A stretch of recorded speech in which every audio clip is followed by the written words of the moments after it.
Now this is what you should not do. That box right there has got a lot of wine in it. It's liquid cargo in that box. Watch what he's not going to do. Watch, he picks up. Right now he should be tilting the beam all the way back. The yard right there is leaning towards the water. He doesn't do it.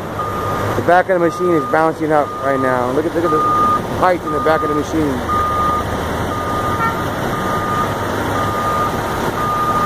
Look at his back tires. And look at his front tires.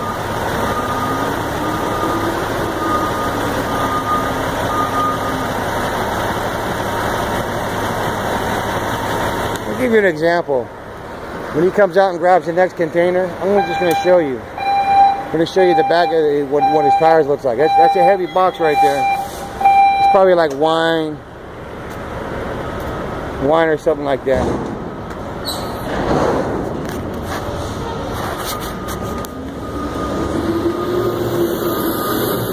He's coming to get his box. And watch what happens to the tires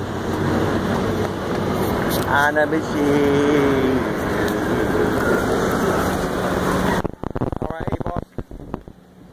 Look at the tires on the machine. He picks up the tires.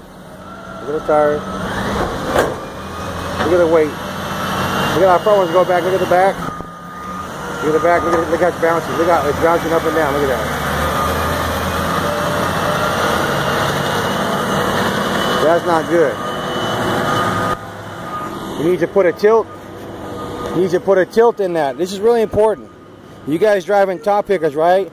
When you pick up heavy containers, and every box that's a load is a heavy container, whether it's 5, 4, high, 3, whatever, pick it up and use your tilt. The reason that tilt is there, so you don't tip the machine over. So what you do is you tilt it back, and what you do is you put your weight on the back of those tires, see? And I say if you're up 5 high, 4 high, 3 high, well, the farther back, when you're tilt up, the higher you are, the more weight is over the back tire of those machines, right? You balance the weight so you can come down accurately and safely and not tip the machine over. That's really important to do that. Alright, that's waterfront perspective. Now we're loading here. Now see, I spot this guy. We're doing the chassis right here. So I look up there, look at the edge of the crane, right? And I follow that crane, right? The edge of that crane, and I bring that right down here. See, this guy is going to come down right in there, right? So he's a little bit too far ahead. Hey! I'm going to have him back up. Hold it right there.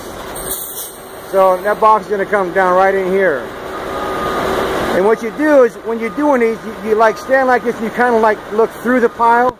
You find out what row his box is in, like 5, 4, 3, 6, or 1 or whatever. You find that and then you line that up right here, rather than when the guy comes out that you adjust. You can adjust the chassis right now. See? And I think I got to pull him forward anyway. Hey! Got to pull him forward just a little bit. Watch it. That looks better because you see the part right here on the chassis right here where it goes down. Alright. So you look at that and you look at the edge of the box right there. See the edge of the box? You look at that. So you can line all that up. And if you're a tinning hatch, listen to this. While I'm doing this, if you're a tinning hatch, a hatch tender, and you got chassis coming up underneath the hook, I'm going to show you a secret.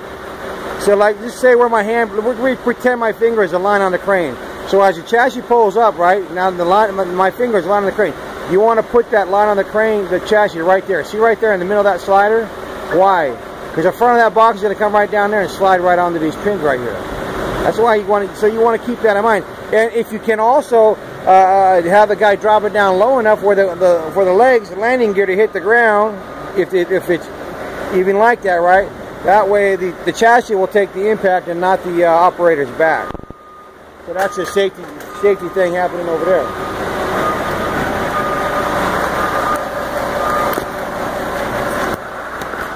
Alright, drop my hat. Now, as he's coming down, okay, watch this. Okay, so now I look through that pile. See right there, there's a line right there. That's where the box was, right there. See that chassis go down when he put that on there? That's heavy. So you got to give him one of these. Come on up. Whoa. Come on, hold it. Come on down. Alright. You put that in there, you wave him off like he's safe, and you hold the truck driver like this with your hand. He's looking at you, you're looking at him, right? And then you look up at the beam's gone, and then you open up your hand, you can go. That's it.